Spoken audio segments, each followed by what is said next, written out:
show opens up with Adam Page, the new AEW World Heavyweight Champion, coming out.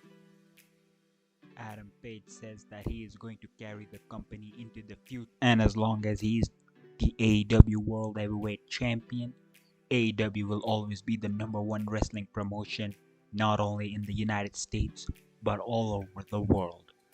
Hearing this, MJF's music hits and he comes out and starts taunting Adam Page. MJF makes it clear that the only thing Adam Page is worthy of carrying is his bags into and out of the building. But MJF calms down Adam Page by saying that Adam Page is the World Heavyweight Champion, and in his second reign, Adam Page did get rid of AEW of the cancer that was growing within. He gives him credit that Adam Page is without a doubt an unsung hero of AEW, but right now AEW needs a more charismatic and a more handsome world champion like MJF, and not a drunk with daddy issues like Adam Page. With that being said, Christian Cage's music plays and Christian Cage comes out and says the only father that should be mentioned in AEW is himself. And as a gift that Adam Page can give Christian is a shot at the AEW World Heavyweight Championship. But MJF cuts him off by saying that the old man needs to get back in line because MJF is the #1 contender. Christian Cage replies that, "I don't think I was talking to you, hair transplant." Christian Cage adds that he has done a study on MJF and Hangman Adam Page, and he understands that they both have a father and that their father. Just with that, Cope's music hits. Cope comes out and says, "Christian, Jay, we're done, we don't do that anymore."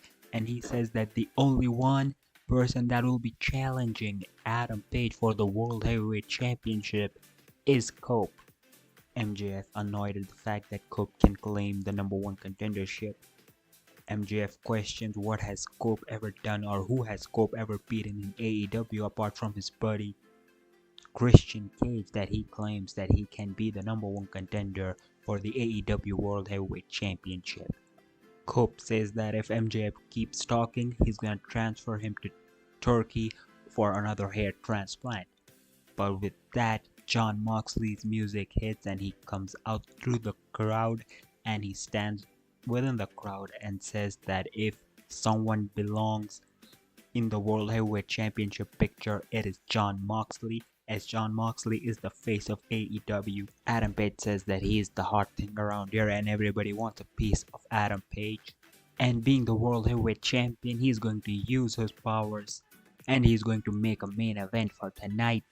It is going to be a 6-man where MJF will face Christian Cage, Cope, Jon Moxley, and 2 other people that will be chosen by himself and Tony Khan in tonight's Mega 6-Pack Challenge to determine who will be the #1 contender for his AEW World Heavyweight Championship, and he tells everyone to hit his music. We come back from a commercial break where Prince Nana and Swerve Strickland are backstage in Tony Khan's office, and Swerve demands that he should be added into the 6-Pack Challenge. Tony Khan says that tonight Swerve Strickland is already booked to face Kyle Fletcher. He can't change that match, but what he can do is he can make some changes into it. If tonight Swerve Strickland can beat Kyle Fletcher, then he gets to face the winner of tonight's 6-Pack Challenge next week, and that winner will be the new #1 contender. Swerve approves and gets out of the office. Tonight our main event is the Mega 6-Pack Challenge where Jon Moxley, Cope, Christian Cage, and MJF will face 2 other competitors. The winner will be the #1 contender. But that's not all. If tonight Swerve can beat Kyle Fletcher, then Swerve will get a shot to be the #1 contender by facing the winner of the 6-Pack Challenge next week. But right now it's time for Julia Hart to face Thunder Rosa. And in a very good opener with decent wrestling, Julia Hart picks up the win by making Thunder Rosa tap out. I'm sure Thunder Rosa is not gonna be happy about it. Julia Hart takes the mic and gives a stern warning to Tony Storm, saying that a storm is coming and that is going to take everything that Tony Storm loves away from her. How will Tony Storm respond to that? We'll find out. But that's later on, but right now let's try to find out, can Swerve Strickland somehow get a chance at the World Heavyweight Championship, and by disqualification Swerve Strickland does win the match, and Kyle Fletcher is left with egg on his face. That won't sit well with the Don Callis family, but right now it's time for Mercedes Moné to have her celebration of her recently winning her 9 belts. Let's see what she has to say. Mercedes Moné asks Renee to get out of the ring because this ring is only for professional wrestlers like herself. Monet adds that she is the goddess of professional wrestling, that Monet has beaten everyone that there is to. Nyla Rose's music hit and she comes out and she starts drinking the champagne. This angers Mercedes Monet. Monet orders the security to hold her. She orders all the security guards to check the credential of this man thing, that if this man thing even works here.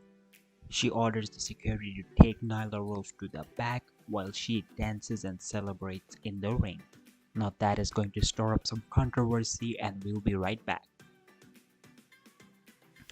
With that little controversial thing, we get back to some action as representing the Hurt Syndicate. It's Bobby Lashley taking on the Beast Murders. After a good little hard-hitting match, Bobby Lashley picks up the win with a big spear.